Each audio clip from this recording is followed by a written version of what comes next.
Cette fois-ci, on va étudier une dérivée un peu plus compliquée parce que elle a une puissance de 3.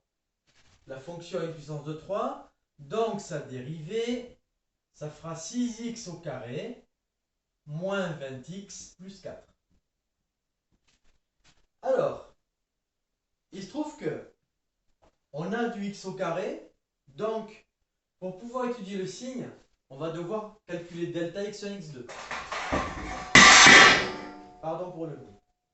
Donc delta, c'est b au carré, donc moins 20 au carré, moins 4 fois 6 fois 4. Ce qui va faire 400. Alors, 4 fois 6, 24. 24 fois 4, ça fait 106. Donc, ça nous fait 294.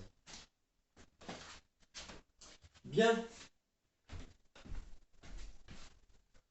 Alors ici, maintenant, on peut calculer x1 qui va faire moins b moins racine, donc moins racine de 294 sur 2a sur 12, x2 qui va être égal à 20. Voilà. Donc là, vous faites les calculs. Voilà, je n'ai pas une calculatrice dans ma tête. Donc, ça va vous donner deux valeurs.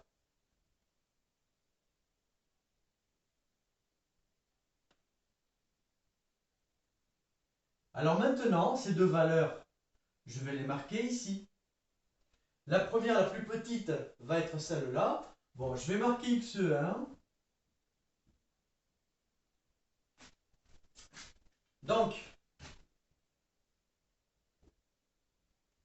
maintenant, qu'est-ce que je vais mettre comme signe?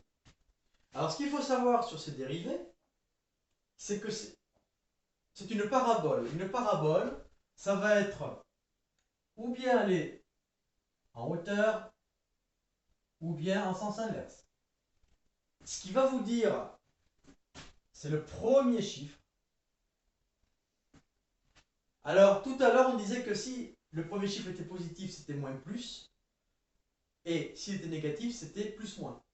Parce que la droite montait. Ici, il s'agit d'une parabole. Donc, si c'est positif, il va s'agir de celui qui a les branches vers le haut. Donc, d'abord, on sera dans le plus. Les racines sont ici. Ensuite, on passe dans le moins et après dans le plus. Ce qu'il faut retenir, c'est que si c'est positif, cette fois-ci, on commence par le plus, moins, plus. Et si c'était négatif, on aurait fait moins, plus, moins. Donc, du coup, on obtient cette variation. Alors, un cas de figure que je n'ai pas traité, donc admettons que le delta, admettons qu'on ait trouvé un delta négatif. Alors, quand c'est négatif, déjà, racine de delta n'existe pas, donc il n'y a pas de x1 et de x2. Ça veut dire que votre tableau, si delta est négatif, votre tableau va reposer uniquement sur un seul signe. Donc, et ça va être le signe toujours du premier chiffre. Il est positif, donc ce sera positif partout. Et votre fonction ne fera que monter. Donc, quand delta est négatif, on n'a qu'un seul signe. C'est ce signe-là. Si delta est positif, s'il est positif, plus, moins, plus. Si celui-là est négatif, moins, plus, moins. Voilà tout ce qu'il y a à retenir sur ce type de fonction.